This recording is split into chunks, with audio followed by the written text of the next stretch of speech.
जय हो जय हो जय हो जय हो जय हो जय हो जय हो जय हो।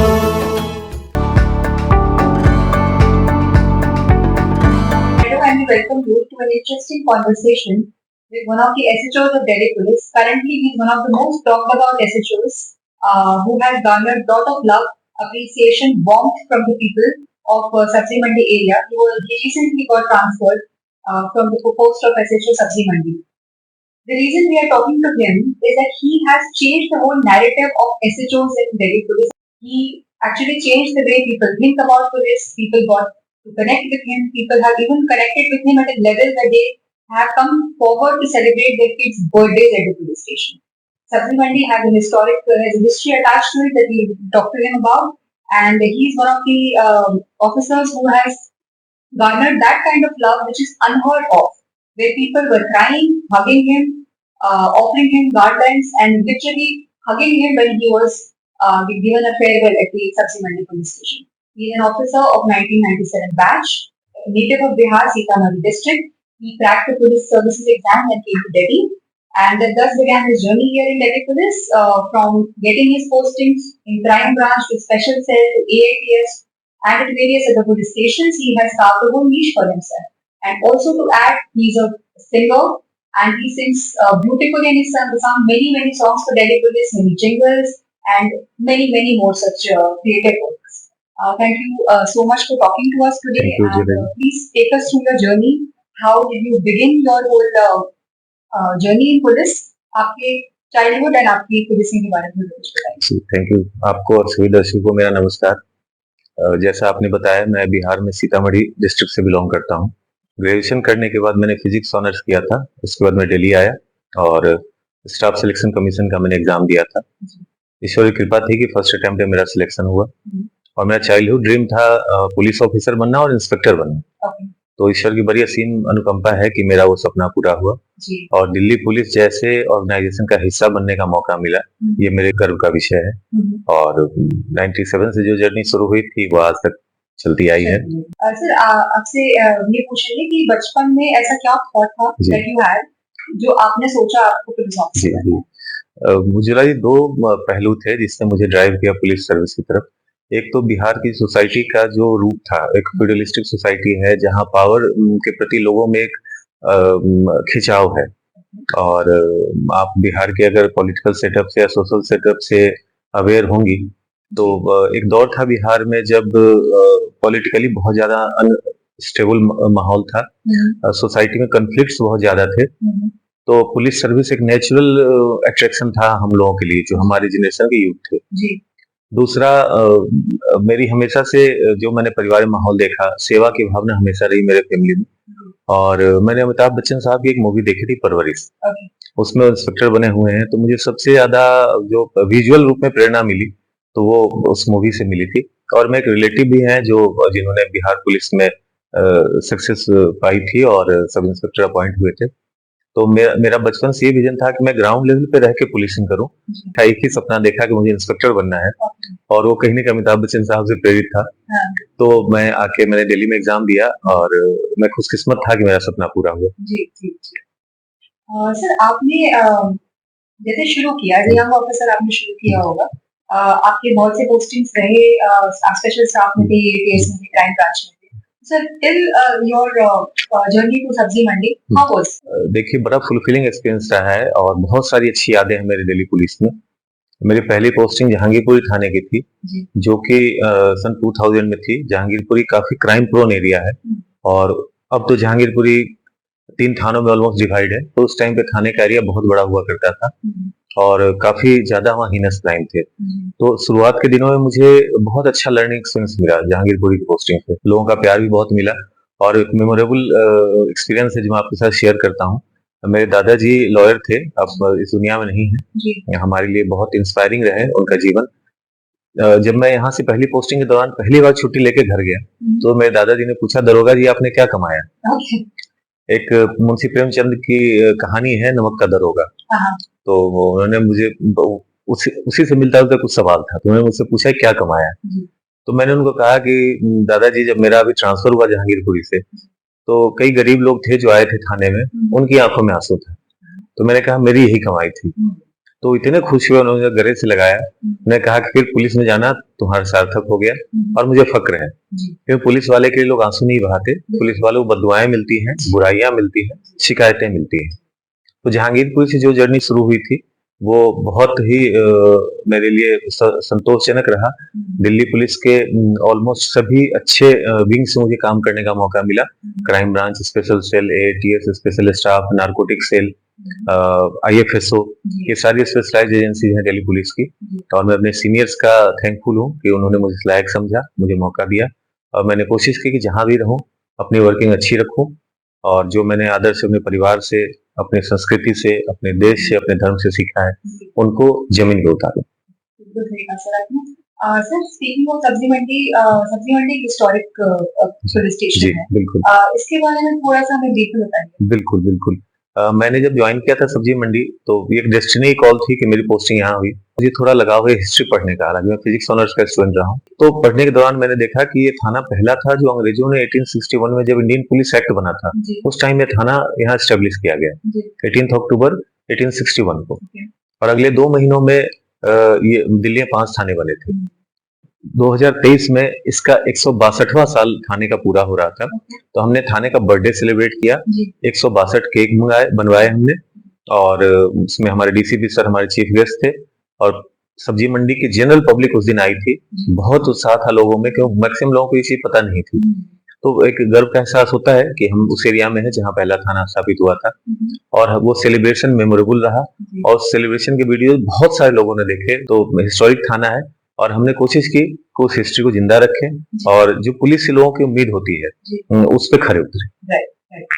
सर, आपने जैसे बोला कि हमने सुना कि ये जो सेलिब्रेशन आपने किया था, that was your point of connect. उससे लोगों में बहुत ये रुचि आई कि पुलिस स्टेशन, जैसे अक्सर ये रहता है कि पुलिस स्टेशन को लेकर एक टिपिकल माइंडसेट रहता है। यस, आपने उस इंप्रेशन को कैसे चेंज किया? उज्ज्वला जी, जब मेरा और मेरे साथियों का सिलेक्शन हुआ था थानों के लिए, SHO के लिए, तो हमें एक बड़ा अच्छा मौका मिला कि CP सर ने हमारा इंटरेक्शन दिल्ली पुलिस के सारे सुपीरियर ऑफिसर के साथ कराया। ऑलमोस्ट सारे स्पेशल CPs रैंक के ऑफिसर से हमारा इंटरेक्शन हुआ। तो एक तो हमें बड़ी क्लैरिटी इस मामले में आई कि हर सीनियर ऑफिसर SHO से क्या एक्सपेक्टेशन रखते हैं, ये हमें समझने को मिला। दूसरा, CP सर ने भी बड़ा क्लियरली कहा कि हमने अब थानों में पुलिस का चेहरा बदलना है, हमने पोलाइट रहना है। हम लोग काम ना भी कर पाए तो उनको तरीके से समझा दें कि हमारी ये लिमिटेशंस है। दूसरा, जब मैं थाने में आया एज एन SHO, तो आया तो था ड्यूटी देने, पर मैं एक विजन लेके आया था और ग्रेजुअली उस विजन ने मुझे थाने से एक ड्यूटी के बदले पूरा एक परिवार दिया। सब्जी मंडी एक परिवार की तरह हो गया मेरे लिए। पहले प्रोग्राम की वही शुरुआत थी जो आपने जिक्र किया कि हमने जब बर्थडे सेलिब्रेट किया था थाने का, जहां पब्लिक की फुल पार्टिसिपेशन रही। इसके पीछे एक सोच ये भी है कि जिस धर्म से या जिस संस्कृति से हम हिंदुस्तान में बिलोंग करते हैं, वहां एक भगवान कृष्ण गीता में कहा है, ये तो धर्म ततो जय, जहाँ धर्म है जहाँ जीत है। और उन्हीं शिक्षाओं से एक वाक्य निकला है, सेवा परमो धर्म। हमारी संस्कृति का ही एक शब्द है जो हमारे दिल्ली पुलिस के लोगों में है, शांति, सेवा, न्याय, और वो सेवा केंद्र में है। और सेवा की शुरुआत तब तक नहीं हो सकती जब तक आप लोगों से कनेक्ट ना हो। तो कनेक्ट करने का उद्देश्य जो था मेरा, वो मैंने आने के बाद ही शुरू कर दिया था।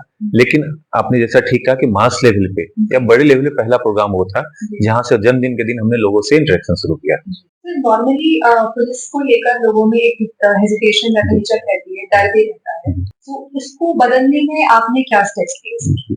मैंने सर्विस में आने के बाद भी कई ओकेजन्स ऐसे हुए जब मुझे खुद थाने जाना पड़ा और मेरे लिए भी बहुत अच्छा एक्सपीरियंस नहीं रहा जब मैं थाने के अंदर अपने किसी काम से, अपने किसी जानकारी काम से गया। तो जब मुझे SHO अपॉइंट किया गया था तो मैंने मन में अपने लिए एक विजन तैयार कर लिया था कि मैं जाके पहले दिन से क्या करूंगा। और मेरा पहला स्टेप था लोगों के लिए SHO के दरवाजे खोलना।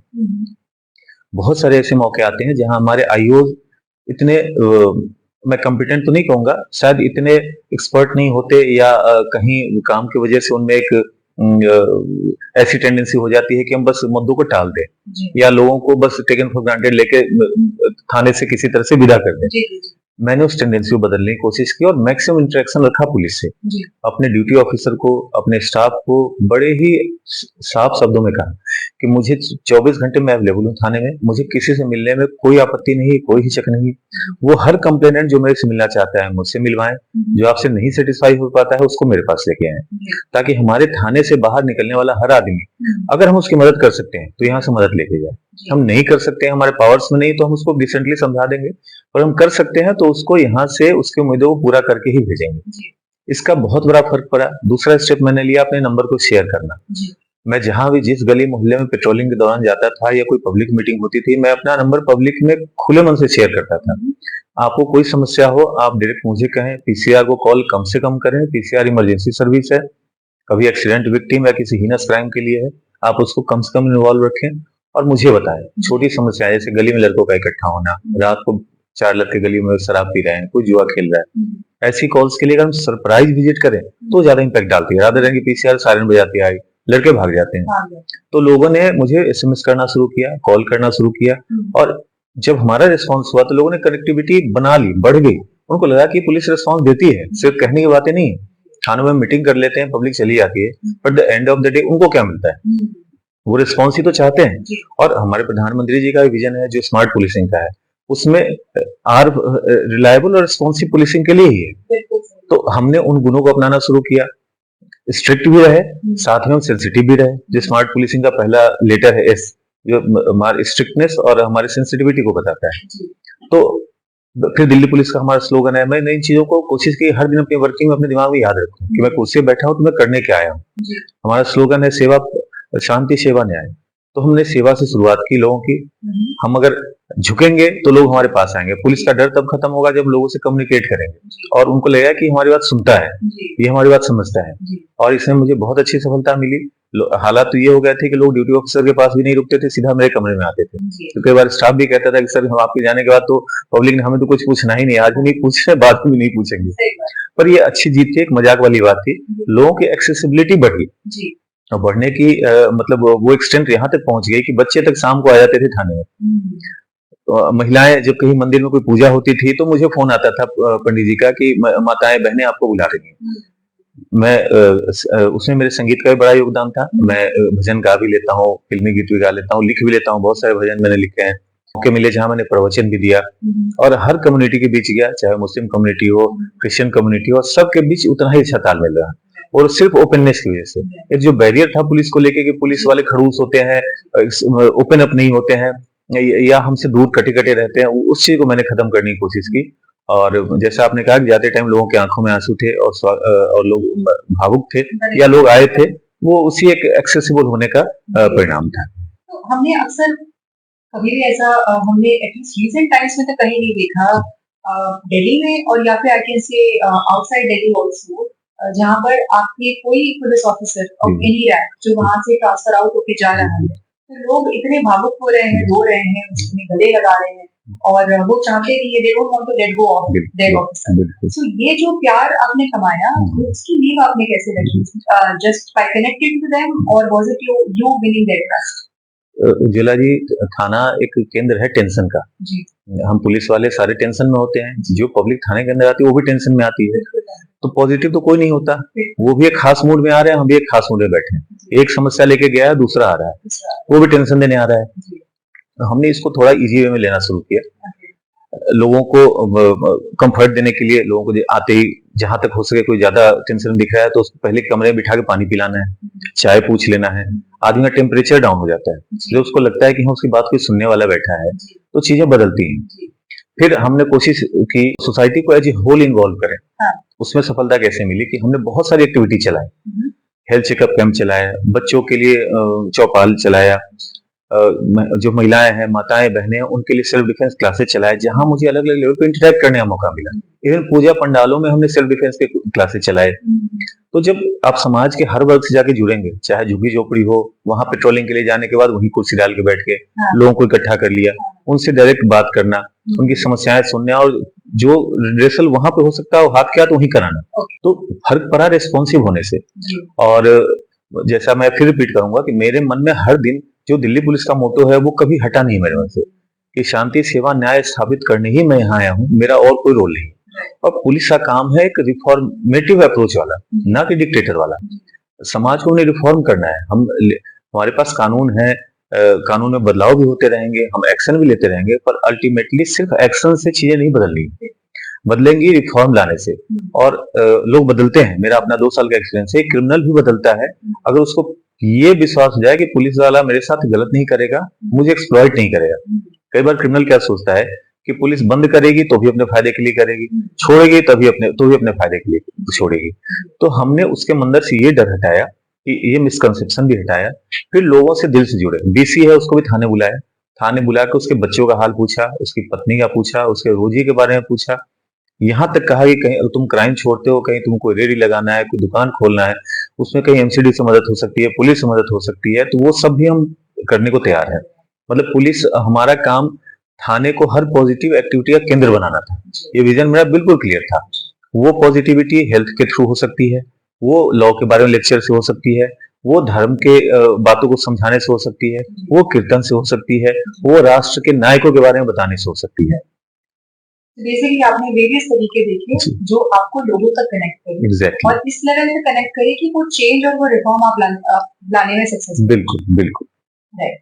Speaking of crime and criminals, आपने काफी अच्छा कंट्रोल क्राइम में पाया ड्यूरिंग योर 2 years ऑफ जी बिल्कुल टेन्योर एज एसएचओ। बिल्कुल। सो क्या आपका सक्सेस के पीछे का क्या रीजन जी था? बिल्कुल। एक तो मैंने आते ही, हमारी पिकेटिंग सिस्टम थोड़ी लंबी होती है, 2 घंटे की, 3 घंटे की, 4 घंटे की पिकेट्स होती है। मैंने उसको 1 घंटे का करना शुरू किया और रोटेट करना शुरू। 1 घंटे की पिकेट में हमारा धूप में स्टाफ जो खड़ा होता है रोड पे, वो थकता नहीं है। जब लंबी पिकेट होती है तो मन से टूट जाता है कि यार 3 घंटे खड़ा होना है, उसका मोटिवेशन लेवल कम हो जाता है, आउटपुट कम होता है। तो हमने 1 घंटे की पिकेटिंग शुरू की, टाइम बदल के, सरप्राइज एलिमेंट। उससे हमारी स्नैचिंग 2023 और 2024 से काफी हद तक कंट्रोल हो गई, स्ट्रीट क्राइम कम हो गया।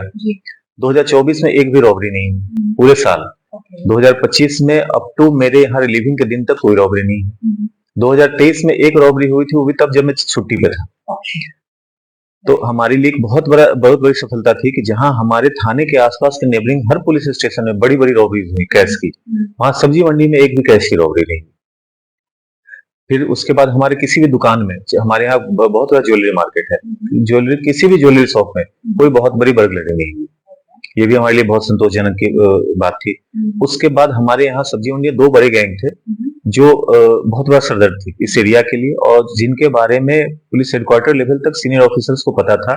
और जब मैंने ज्वाइन किया तो मेरी एक ही ब्रीफिंग की गई कि इन दोनों गैंग को अगर आपने काबू में कर लिया तो आपका एसएचओ से सफल माना जाएगा। और मैं बड़े संतोष के साथ कहता हूँ कि जिस दिन से मैंने ज्वाइन किया था तब से मेरे रिलीविंग 2 साल के पीरियड में एक भी गैंग वार नहीं, और दोनों गैंग कम्प्लीटली साइलेंट हो गए, दोनों ने अपने रास्ते बदल लिए। और मुझे पूरी उम्मीद है कि आगे भी वो अपना जीवन शांति से ही निभाएंगे, नहीं निभाएंगे तो लॉ है उनके लिए। उन्होंने मुझे ऐसा कोई मौका नहीं दिया कि मैं उनके घर में जाऊं, उनको उठा के बंद करूं। उन्होंने क्राइम से अपना रास्ता मोड़ लिया और मेरी सफलता यही थी। जी जी।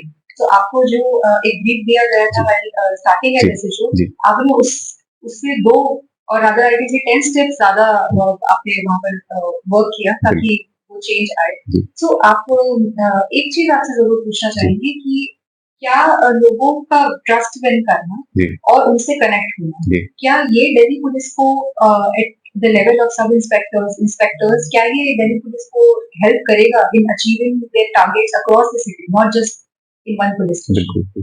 देखिए उजिला जी, अंग्रेजों ने जब पुलिस बनाई थी तो वो एक सत्ता को चलाए रखने के लिए थी, बाय हुक और बाय क्रूक। उनका कोई हिंदुस्तान को की जनता को सेवा देने का कोई कल्चर नहीं था उनका। उन्हें तो बस एक शक्ति के साथ जनता को कंट्रोल में रखना था। देश बदला, पुलिस का स्वरूप बदला, और उस बदलाव के साथ ही हमारी पुलिस दिनों दिन आगे बढ़ती जा रही है। पिछले कुछ सालों में पुलिस में ग्राउंड लेवल पे बहुत सारे चेंजेस हुए हैं वर्किंग में। हमारे सीनियर ऑफिसर्स हर दिन कुछ ना कुछ अच्छा डायरेक्शन देते हैं ताकि हमारे पुलिस स्टेशन लेवल पे चीजें बदले। जो हमारे प्रधानमंत्री जी का विजन है इंडियन पुलिस का, स्मार्ट पुलिस का, वो भी इसी दिशा में है।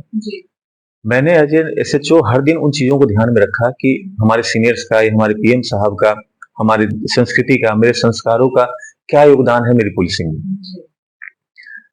उन सब बातों को याद रखते हुए हम धर्म की बात करूं तो भगवान राम का ही चरित्र मैं नहीं भूलता, भगवान कृष्ण का चरित्र कभी नहीं भूलता मैं। बचपन में भगवान राम को उनके गुरु विश्वामित्र उंगली पकड़ के ले गए वन में राक्षसों से रक्षा के लिए। पुलिस वाला भी 18, 20 साल, 22 साल, 24 साल की उम्र में आ जाता है घर को छोड़ के, जब जिंदगी जीने की शुरुआत होती है, जब उसकी शादी होती है तो ड्यूटी में लगा होता है, फैमिली पीछे होती है। भगवान राम भी जब ब्याह के बाद उनका जीवन आया था कि दाम्पत्य जीवन का सुख भोगेंगे, वो उनको चले गए। समुद्र से जब रास्ता मांगने गए तो 3 दिन तक खड़े हुए रास्ता मांग रहे थे। जब समुद्र ने रास्ता नहीं दिया तो धनुष उठा लिया। हमारी पुलिसिंग भी वैसे ही चलती है। जब हमारा फैमिली लाइफ का टाइम होता है तो बच्चे हमारे सोते हुए बढ़ते हैं, हम जब घर जाते हैं तो वो स्कूल जा चुके होते हैं। फिर पब्लिक से जब कभी कन्फ्रंटेशन होता है तो हम स्ट्रेट अवे लाठी नहीं चलाते हैं अंग्रेजी की तरफ, हम अनुनय विनय करते हैं, ऐलान करते हैं, उनसे रिक्वेस्ट करते हैं। और बल प्रयोग हमेशा अंतिम साधन होता है पुलिस के लिए। और दिल्ली पुलिस में बहुत अच्छा कल्चर है इस मामले में। आपने देखा होगा कि इवन अदर स्टेट्स में भी, हाई कोर्ट्स में भी अप्रिशिएट किया है कि पुलिस क्राउड कंट्रोल जितना दिल्ली पुलिस अच्छा करती है, उससे सीखने की जरूरत है दूसरी पुलिस फोर्स को भी। तो हमारे जो टॉप की लीडरशिप है, हमारे सुपीरियर ऑफिसर्स हैं, वो हाईली क्वालिफाइड, हाईली कॉम्पिटेंट। और जो आपने पुलिस स्टेशन लेवल की बात की, थाना मेरा मानना है कि हर पॉजिटिव एक्टिविटी का केंद्र होना चाहिए। अगर हमने समाज को रिफॉर्म करना है, हमें देश को बहुत सारी बुराइयों से बचाना है, तो जरूरी है कि हम थाने लेवल पे पुलिस की वर्किंग को बहुत ज्यादा ऊंचाई तक ले जाए। Right from constable to inspectors, वही है जिनसे पब्लिक का एक आम आदमी इंटरेक्ट करता है। अगर वो अच्छी वर्किंग रखेंगे तो कोई कंप्लेनेंट कहीं धक्के खाने नहीं जाएगा, कोर्ट में केसेस कम होंगे, सीनियर ऑफिसर्स के पास कंप्लेनेंट कम जाएंगे, कुछ परसेंट तो फिर भी जाएंगे क्योंकि गलत लोग भी बहुत आते हैं जो गलत चीजें कराना चाहते हैं। लेकिन आपने जैसा कहा कि थाने लेवल पे सिपाही से लेकर इंस्पेक्टर्स, उनमें उनकी वर्किंग में अगर बदलाव हो, उनका विजन अगर ये क्लियर हो कि मैंने वर्दी क्यों पहनी है, हम मेरे से समाज की क्या एक्सपेक्टेशंस है, और मैंने बिल्कुल छोटी छोटी चीजें करके उनको कैसे अचीव करना है, तो हमारी पुलिसिंग सफल होगी। और जो कहते हैं ना पब्लिक ओरिएंटेड पुलिसिंग या पुलिस सेवा, वो सेवा वाली भावना तभी आ पाएगी जब हम अपने इन सिद्धांतों को अपनी वर्किंग में शामिल करें। बिल्कुल सही कहा आपने। सर जैसे आपने मेंशन किया कि म्यूजिक भी काफी आपके लिए एक बैरियर ब्रेकर रहा, बिल्कुल बैरियर ब्रेकर रहा, एक रास्ता रहा that connected you to people. So I know आप बहुत अच्छा गाते हैं, हमने आपको सुना हुआ है। सो आपने दिल्ली पुलिस के लिए भी बहुत से गाने लिखे भी हैं, बनाए भी हैं, गाए भी हैं और जिंगल्स भी करे हैं, तो इसके बारे में थोड़ा सा। जी बिल्कुल, मैं बचपन के दिनों में गाया करता था उज्ज्वला जी, स्कूल के दिनों में। उसके बाद गाने से सारा शब्द ही टूट गया। जॉब में आने के बाद दिल्ली में 3-4 साल पहले ऐसे एक मौका आया जब मैं कुछ गा रहा था, तो मुझे भी लगा कि हाँ जी मैं गा सकता हूँ। मेरी मदर भी टीचर हैं, एडमिनिस्ट्रेटिव रिटायर, उनका बहुत ही योगदान है। उन्होंने भी कहा कि ईश्वर सबको कुछ न कुछ देता है, किसी को मिमिक्री देता है, कोई अच्छा बोलता है, कोई कविताएं लिखता है, कोई पेंटिंग बनाता है, तो ईश्वर ने जो आपको गुण दिया उसको जिंदा रखना चाहिए। और संगीत तो वो माध्यम है, स्वस्थ माध्यम है, जिससे आप खुद को भी खुशी देते हैं और सामने वाले को भी खुशी देते हैं। तो मुझे जब मौका मिला, मैं अपने सीनियर ऑफिसर्स का भी धन्यवाद करूंगा। इवन सीपी सर ने मुझे मौका दिया फंक्शन में गाने का, और बहुत सारे सुपीरियर ऑफिसर्स ने मुझे अलग अलग फंक्शन में बुलाया, थाने लेवल पे भी, डिस्ट्रिक्ट लेवल पे भी। और हर बार जब मैंने माइक पकड़ा, मैंने कोई भजन गाया हो या फिल्मी गीत गाया हो, तो लोगों का दुगुना रिस्पॉन्स मिला। एक बैरियर जो है पुलिस और पब्लिक के बीच, वो टूटी। तो बड़ा सुखद एक्सपीरियंस रहा है। और मैं ईश्वर का भी धन्यवाद करता हूँ कि मुझे ऐसी प्रेरणा मिली। मैं कोई कवि नहीं हूँ, राइटर नहीं हूँ, पर मैंने बस ऐसे ही चलते चलते बहुत सारे भजन लिखे, बहुत सारे गाने लिखे। दिल्ली पुलिस के लिए 2 गाने लिखे। दिल्ली की जान है दिल्ली पुलिस, दिल्ली की शान है दिल्ली पुलिस, दिल्ली की जान है दिल्ली पुलिस, दिल्ली की शान है दिल्ली पुलिस, दिल्ली की जान है दिल्ली पुलिस, दिल्ली की शान है दिल्ली पुलिस। मुझे लोगों ने ये कहा कि बहुत बेहतरीन है। वर्दी के लिए लिखा, कोरोना वॉरियर्स के लिए लिखा जो हर टीवी चैनल पे चला था, कम्युनल हार्मनी पे लिखा, तो बहुत सारे सब्जेक्ट्स पे लिखा है। और ये क्रम चलता जा रहा है, आगे भी लिखता रहूंगा, और आगे भी चलता रहेगा। जी उम्मीद है। आई वुड लाइक टू से कि आपने एक एग्जांपल सेट किया है in Delhi police, with not only your work, adding a bit of music to it and your approach, your positive approach, जिसकी वजह से लोगों का एक माइंड चेंज हुआ towards police. And Delhi police में एक ओल्ड अप्रोच से न्यू अप्रोच को लाने की आपकी जो कोशिश है वो बहुत बेहतरीन तरीके से सक्सेसफुल रही। इतनी सक्सेसफुल रही कि लोग आपके जाने के टाइम पर रो रहे थे, आपको गले लगाकर रो रहे थे। आई थिंक ऐसा जो प्यार और ऐसा जो सम्मान किसी भी पुलिस ऑफिसर को दिल्ली में शायद ही मिला होगा।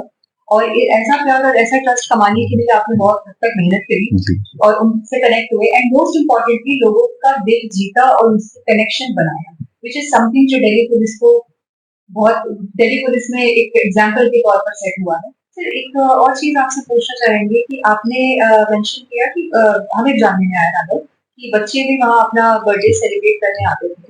तो बच्चे and police normally don't go together. बच्चे डरते हैं पुलिस, लोग ही डरते हैं, तो ऑब्वियसली बच्चे भी ज्यादा ही डरेंगे। सो बच्चों से आपका कनेक्ट कैसे बना? चीज ये काफी इंटरेस्टिंग है। बिल्कुल बिल्कुल। दो तरीके थे जिनसे बच्चों से नजदीकी बढ़ी। एक तो उनके पेरेंट्स से, माताओं से, बहनों से मेरा क्लोजनेस, चाहे पब्लिक फंक्शंस में हो, पूजा में हो, मंदिर में कोई कीर्तन हो रहा हो। और दूसरा पेट्रोलिंग के टाइम पे बच्चों से इंटरेक्शन। मैं पेट्रोलिंग के टाइम पे अपने पॉकेट में टॉफी लेके जाया करता था, और गली मोहल्ले में जहाँ बच्चे मिलते, इसके पहले कि वो रिएक्ट करें, मैं उनको जाकर टॉफी देता था, उनसे प्यार से बातें करता था। और सिर्फ एक बार करना पड़ा ये मुझे, उसके बाद बच्चे ओपन अप हो गए। खुद ही जब मैं दोबारा दिखता था तो जय हिंद करते हुए, नमस्ते करते हुए बच्चे भाग के आते थे। कई पब्लिक के लोग जो अपने बच्चों के साथ जा रहे होते थे वो भी रुकते थे और साथ में फोटो लेते थे। तो धीरे धीरे कंफर्ट लेवल आ गया। और उसके बाद तो कई पेरेंट्स बच्चों को लेके थाने में आने लगे, जहां उनके बर्थडे के दिन हम वहीं केक काटते थे, मेरे ऑफिस में ही केक काटते थे और सेलिब्रेशन होता था। और कई बार तो ऐसा हो गया बच्चे सामू थाने में आ जाते थे। तो दुनिया खत्म हुई और हमने कंसियसली कोशिश की खत्म करने की। सर, आपने एक बच्चे के साथ, आपका एक फोटो भी हमने देखा था, एक बच्चे के को आपने शायद साइकिल दिलाई थी, वो क्या इंसिडेंट था सर? हाँ, एक दिन हम लोग ऐसे स्टाफ के साथ पेट्रोलिंग से वापस आ रहे थे थाने में, तो एक बच्चा बाहर बेंच में बैठा हुआ उदास सा बैठा था, सर झुका के। मैंने पूछा उससे, बेटा कैसे बैठे हो? तो बड़े हिचकते हुए उसने कहा कि सर मेरी साइकिल कहीं खो गई है, कोई ले गया है। तो मैंने कहा कोई चोरी करके ले गया, कोई ले गया? बोला पता नहीं सर, घर पे नहीं, कोई ले गया है। तो मैंने कहा कोई बात नहीं, उदास मत होना बेटा, मैं मंगाता हूँ तुम्हारे लिए साइकिल, तुम शाम को आना। मैंने उसको ये नहीं कहा कि मैं साइकिल तुम्हारे लिए लेके आता हूँ, मैंने कहा तुम शाम को एक बार आना, कोशिश करते हैं। मैंने उसके लिए नई साइकिल खरीदी और उसको साइकिल गिफ्ट किया। उसके चेहरे पे जो मुस्कान थी वो पूरी लाइफ मेरे साथ रहेगी। और वो बच्चा इतना कंफर्टेबल हो गया हम लोग के साथ कि आज भी मेरे ट्रांसफर के बाद भी ऑलमोस्ट एवरीडे उसका कॉल आता है मेरे पास। और जब थाने में पोस्टेड था तो ये स्थिति हो गई थी कि घर वाले जैसे पूछते हैं सर खाया कि नहीं, आप सोए कि नहीं, ऐसे उसके सवाल होते थे। अच्छा, बड़ी बड़ी इंटरेस्टिंग बात है। सो आपने हम ये भी किया था कि कुछ लोग जो जिनके पास घर नहीं है, खाना उन्हें रेगुलरली नहीं मिलता, तो उनके लिए आप कुछ फूड सर्विस भी आपने स्टार्ट की? बिल्कुल बिल्कुल जिला जी, हमने लास्ट ईयर शुरू किया था। और ये भी मैं कहूंगा कि ईश्वर की प्रेरणा से हुआ। जॉब कितने सालों में बहुत सारे गरीब लोगों को देखा मैंने, पर कभी ऐसी भावना डेवलप नहीं हुई। लास्ट ईयर मैं थाने से निकल के जा रहा था, तो थाने के हमारे सामने डिवाइडर है, उस पे अक्सर लोग सुबह को गाय के लिए रोटी या अनाज छोड़ के जाते हैं खाने के लिए। तो मैंने देखा कि एक आदमी 2 दिन पुरानी सड़ी हुई रोटी होगी जो बिल्कुल चिपक गई थी डिवाइडर पे, उसको उखाड़ के खा रहा था।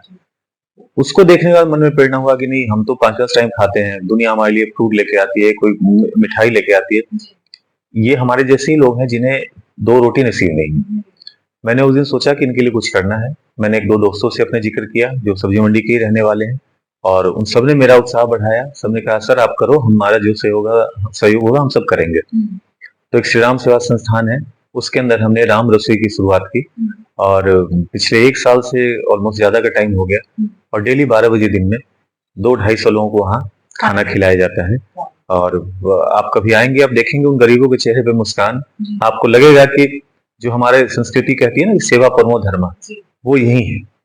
और इन्हीं छोटे छोटे कदमों से हम अपनी सेवा भावना को समाज में आगे फैला सकते हैं। आपने और जैसे बच्चों के लिए कुछ स्टेप्स दिए, दूसरों के लिए लोग सिटीजन से कनेक्ट करने के वेरियस स्टेप्स आपने अभी मेंशन किए, तो यूथ को कनेक्ट करने के लिए आपने कुछ खास किया था? बिल्कुल बिल्कुल जिला जी, हमारे पीएम साहब का बड़ा क्लियर विजन है खेलो इंडिया का। और युवा जो हमारे देश का भविष्य है, उनको नशे से, पोर्नोग्राफी से और दूसरी गलत चीजों से दूर करने का। और स्पोर्ट्स से बड़ा कोई मीडियम नहीं है युवाओं को में स्वस्थ आदत डालने का। हमारा बचपन, हम फॉर्चुनेट लोग थे जहां मोबाइल नहीं हुआ करता था, नशे की चीजें बहुत कम हुआ करती थी, तो खेल कूद ही एक जरिया होता था खुद को रिफ्रेश रखने का और स्वस्थ रखने का। तो लास्ट ईयर हमने प्लान किया सब्जी मंडी T10 क्रिकेट टूर्नामेंट। इसमें मैक्सिमम 24 साल तक का एज ग्रुप हमने रखा था। उन यूथ को इकट्ठा करके और 1 दर्जन से ज्यादा टीमें हमने बनाई, क्रिकेट टूर्नामेंट रोशनारा बाग में आयोजित किया था। इसका रिस्पांस इतना अच्छा रहा, एक तो दोनों तरीके से कि जो पार्टिसिपेंट थे वो तो थे ही, उनके साथ साथ उनके दोस्त जो नहीं खेल रहे थे वो भी खेल से जुड़ गए, उनकी फैमिली जुड़ी, और एक बहुत अच्छा माहौल बना। वो टूर्नामेंट अपने आप में एक बहुत बड़ा स्टेप था, जो हमारे दिल्ली पुलिस के, हमारे सीपी सर के विजन के हिसाब से भी था कि हम यूथ को क्राइम से दूर करें, उनको स्पोर्ट्स में लगाएं। उससे हमारे थाने की टीम भी थी, उसमें 40+ वाले रेजिडेंट्स की टीम भी थी एक, जिसका मैच हुआ थाने के स्टाफ से, और हमने एक महिला की टीम भी बनाई थी।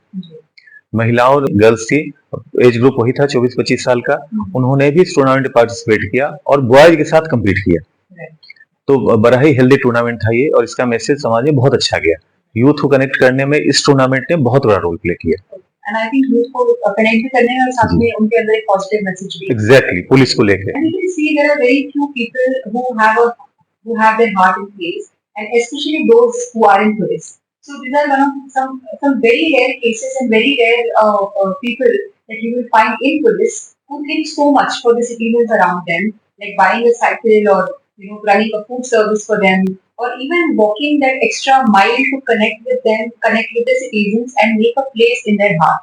Former SHO Sabzi Mandi Ram Manohar Mishra, he is one of those officers who has carved a niche in Delhi police, who has rather shown the path to his counterparts and many others on how to win hearts of people and especially trust of people to an extent that they weep, cry and garland him when he's go and they don't want to let go of their favorite office. And with this, we would like to end this conversation. Thank you. And thank you so much for talking to us, sharing your life journey as well as the steps that you have taken, some groundbreaking steps that you have taken. Thank you.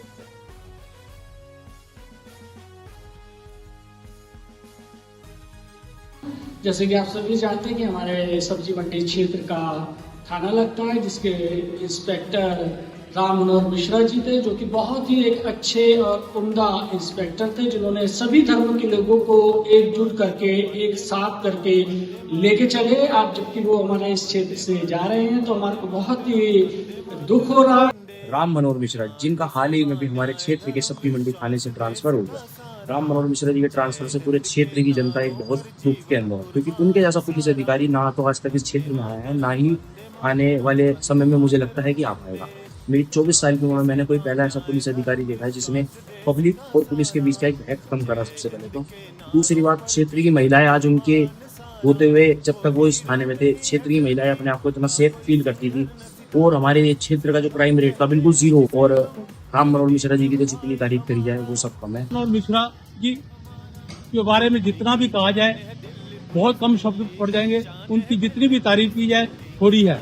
अगर ये राम मनोहर मिश्रा जी जब तक सब्जी मंडी थाने में 2 वर्ष बिताए, उन्होंने बहुत ही महत्वपूर्ण उनके कार्यकाल था और उन्होंने अपराधियों को बड़े प्यार से समझाकर उनको सही रास्ते पे लाए। हमारे राम मनोहर मिश्रा जी, जो कि सब्जी मंडी थाने के SHO साहब रह चुके हैं, उन्होंने हमारी महिलाओं के लिए सेल्फ डिफेंस का सबसे पहला कदम उठाया, जिसमें कि इसमें महिला सेफ है। दूसरा, आज तक हमें थाने में जाने में काफी दिक्कत होती थी, परेशानी होती थी, लेकिन जब से राम मनोहर मिश्रा जी आए, हमें सीधा रिसेप्शन पे भी बात नहीं करनी पड़ती थी, सीधा डायरेक्ट हम सर के ऑफिस में जाते थे और उनसे बात करते थे, और वो हमारे साथ पूरी ईमानदारी, बहुत प्यार से और अच्छे से हमारी बात सुन के और उसका हल भी निकालते थे। दिल्ली की जान है दिल्ली पुलिस, दिल्ली की शान है दिल्ली पुलिस, दिल्ली की जान है दिल्ली पुलिस, दिल्ली की शान है दिल्ली पुलिस।